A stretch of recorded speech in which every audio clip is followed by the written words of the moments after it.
Good morning, Enzo. How are Morning. you looking from an injury perspective? Is Christopher Nkunku back and available to play? No, Cristo is still out. Reece James, is he okay? We didn't see him at training on Tuesday. Yeah, he's okay.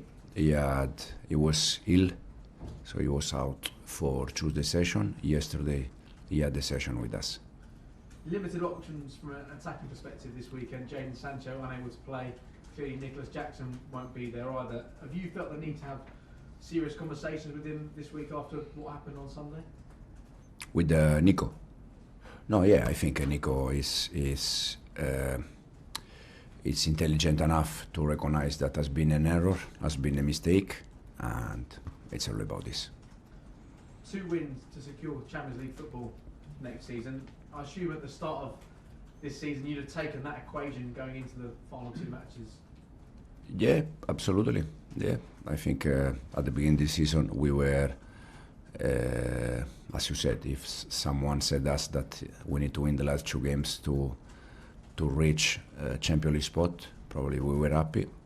I think overall during the season we had moments, for instance, the first 5-6 months where we were second, third, so even better. And now we are there, and we're gonna try to finish well. And considering you were second and third as late on as December, would there be disappointment if you weren't able to finish in the top 5? No, yeah, because we have been there all season and we are now there, for sure can be a disappointment. And have there been conversations with the club internally about what that would mean for you and the club if you weren't in the Champions League next season? We didn't speak about that, to be honest. We didn't have a conversation about if we are Champions League or if we are not Champions League. Thanks, Enzo. No problem. Soraya? Morning. Morning. You said previously against low box and back fives it's more difficult to attack quickly because there's less space. You have Man United next. What makes them so difficult to play against, and what do you think you need to change in your team to have a better record against these types of styles of play? No, I think if you go back, probably we won almost all the game against the low block and back 5. The only difference is that when we face these kind of teams, probably we didn't attack quick in the way people likes. But if you go back, I don't know, West Ham, Wolves, Leicester, more teams that we face with the line of 5. I think our results, they have been good. It's just a matter to learn to play a different game. You said you don't like your players to say, I'm just a defender, I'm just a midfielder. They need to be an overall football player and be adaptable. I want to speak about Enzo Fernandez. Over his entire time at Chelsea stats-wise, in this season he's receiving the ball less overall, but in more key areas, the final third. You've been full of praise for him, but how have you actually worked on that? Is it more off the pitch work or is it on the pitch work? It's both. It's both. At the beginning, because he was playing in one way all his life, previously with the Benfica in Argentina, with us, it's more understanding where he has to stay and where he has to arrive when we are attacking. And I think he scores goals, but he also, in terms of assist, he has important numbers.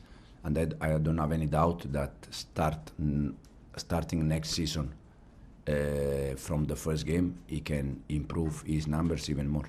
You just mentioned it there in response to Nico's red card, but when we spoke earlier in the season, you said you don't feel the need to talk about discipline. The players know what's expected of them. Last season you weren't here, but Chelsea had the most yellow cards and cards overall. This season it's the same situation. No other top 5 club is even in the top 10 of that. Is it not a concern for you at all, and it's just something that will improve as you're with the squad longer, or do you feel like at some point you're going to have something done by it? I think I don't know if I think against Newcastle was our first red card of the season. You had a lot of yellows. Yeah, but I don't know, to be honest. Yeah, I don't know. It's probably also the way we try to be, I don't know, intense, aggressive. I don't know, to be honest. It's a good question that probably we need to analyze during the summer when we have some day off, and to see if there is something that we can do better. Thank you. John? Enzo, how are you? Have you been surprised by Manchester United this season? Obviously their league form has been really poor. They've lost 17 games, they're 16th in the table. What have you made of them? I'm to be honest, I'm focused here, and it's already difficult to judge when you are inside. Imagine when you are not there. So it's very difficult to understand the reason why. The only thing I can say is that we try here to be focused on us, to try to do our best here, and then it's I don't know, it's something that probably they have to look at. But is it a good time to play them now? Because clearly their full focus is not on this game, it's on Europa League on Wednesday. In my personal opinion, it's not about if it's a good time to face them or not. It's just about us. I think even if we had a defeat the last game against Newcastle, I think the team is in a good moment, is in a good run. The last 10 Premier League games, I think we had 20 points. The average is 2 points per game. That it's a good average to reach Champions League spot. So we have to be focused on us and try to do our best to win Friday night.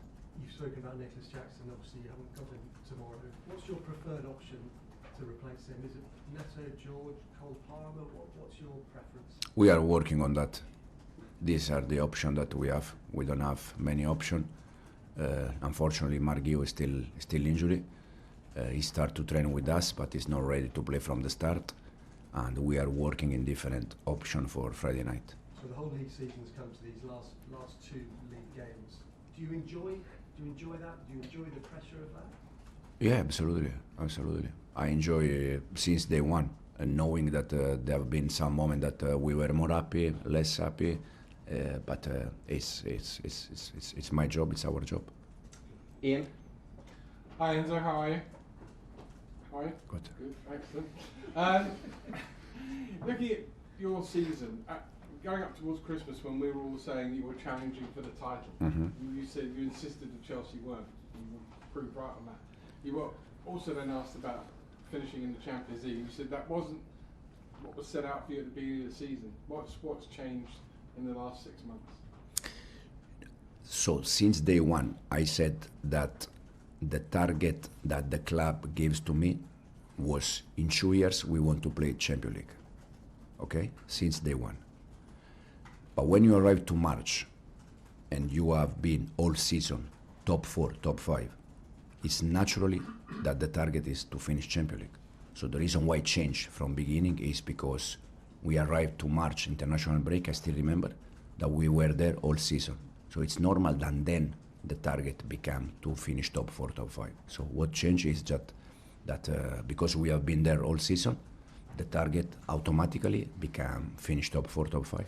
So I don't want to put words in your mouth, but basically you've overachieved this season, right? I said many times already that I think we had a good season that can become a very good season if we are able to finish top 5 and also if we are able to win the Conference League. For that to happen, both things have to happen. Yeah, you want to finish top 5 and win a trophy as well, because trophies is what Chelsea's been built on in the last 20 years. Yeah, but not in the last 2 years. It's different. In the last 2 years, 12 and 6. This is not a title. So it's not about 10 years ago, 15 years ago.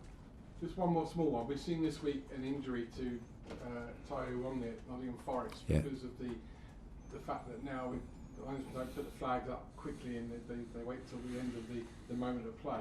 Do you think because of what we've seen this week there should be a rule change in football and we should go back to if a linesman is confident about an offside, waving the flag quickly because obviously players could get hurt? Sometimes from outside it looks quite clear that, for instance, sometimes you can see that it's clear offside, but they wait and then they raise the flag. But it's not the first time, unfortunately, for the player. Has been a bad moment, and hopefully all the best to him. And that this is the most important thing. He's healthy. Davide? Ciao, Enzo. You say no Jackson, no Nkunku, no Huyu, so you have to pick a false nine, let's call it. How does the attack change when you have a false nine Depends a little bit in the game plan. Against the line of 5, I prefer a real 9 because you need to attack in behind, you need the threat. Unfortunately, we don't have, so we need to find a different solution. I like fake 9 when we face line of 4, because probably you can link a little bit more, but against line of 5, you need people running in behind. But it's what it is, and we need to find some different solution.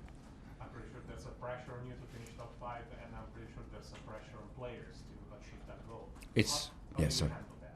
Yeah, no, it's for all of us. I think it's for the club, because we said since day one that we have the duty to bring this club where this club has to be. That is top 4, top 5 this season, Champions League. And the players, they are aware. The coaching staff, we are aware. The club is aware, and hopefully we can we can finish the season there. Thank you. Rob? Hi, Enzo. Going back to Jackson, it's not the first time that he's had issues with discipline. He got 5 yellow cards last season and a ban, and they were almost all for dissent or something off the board.